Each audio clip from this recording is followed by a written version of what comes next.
இல்லை 2026 சட்டமன்ற எலெக்ஷன் பற்றி தான் நாங்கள் பேசிட்டோம். கிரக சூழ்நிலையில் இன்னைக்கு விஜய் ஃபேக்டர் ஒரு முக்கியமான ஃபேக்டர். அதே போல் கூட்டணிகள் மற்ற விஷயங்கள்லாம் எங்களை பொறுத்த வரைக்கும் ஜனவரி 6ஆம் தேதியிலேருந்து மிக அதிகமான வேகம் எடுக்கும்.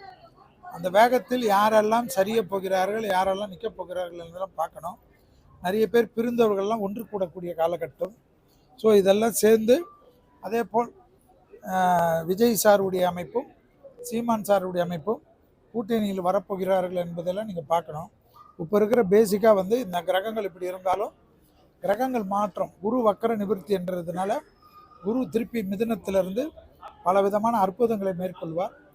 எது எப்படி இருந்தாலும் பிரிந்து நின்றால் அது ஆட்சியாளர்களுக்கு தான் வருன்றது ஜோதிட அறிவே வேணாம், எல்லாருக்கும் தெரியும். ஸோ இந்த கூட்டணிகள் 6ஆம் தேதியிலிருந்து குறிப்பாக தமிழ்நாடு பெரிய அரசியல் போர்க்களமாக மாறும் என்பது தான் என்னுடைய கணிப்பு. இந்த கூட்டணிகள் மற்ற விஷயங்கள் எல்லாம் வைத்து நாங்கள் ஜோதிடர்கள் எல்லாம் கண்டிப்பாக இந்த 6லிருந்து 15க்குள்ளாக வெறும் அரசியலுக்கு மட்டும் பேசுவதற்கு தனியாக சென்னையில் ஒரு விழா ஏற்படுத்தியிருக்கிறோம். ஸோ அந்த விழாவில் நாங்கள் தீர்க்கமாக இதை பற்றி பேசுவோம். என்னுடைய நீச்சபங்க ராஜயோகம் வருது, பெரிய யோகம் அது என்னை பொறுத்த வரைக்கும் நான் ஏற்கனவே சொன்னது தான். ஒரு நீச்சபங்க ராஜயோகம் இருந்தாலும் அரசியல் என்பது தினமும் தேர்தலில் வரணும், தெருவில் இறங்கணும், மக்களை சந்திக்கணும். இப்போ அவருடைய அணிக்கு அவருடைய கட்சிக்கு நிறைய பேர் பெரிய பெரிய ஆளுகள்லாம் வருகிறார்கள்.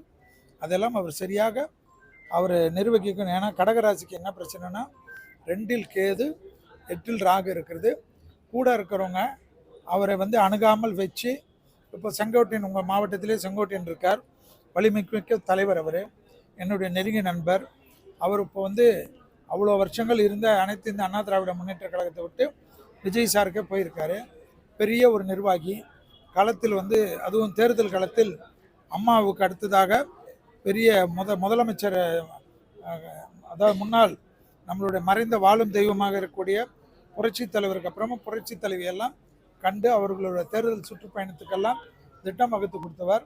அவரெல்லாம் எந்த அளவுக்கு இவர் பயன்படுத்த போகிறார் என்பதை பார்க்க வேண்டும். இப்பொழுதுக்கு என்னுடைய பொறுத்த வரைக்கும் 18% ஓட்டு அவருடைய கால்குலேஷனில் சாதாரணமாக இருக்குது. அது பெரிதாக்குறதா குறையுதான்றதை அவர் தான் சரி பண்ணணும்.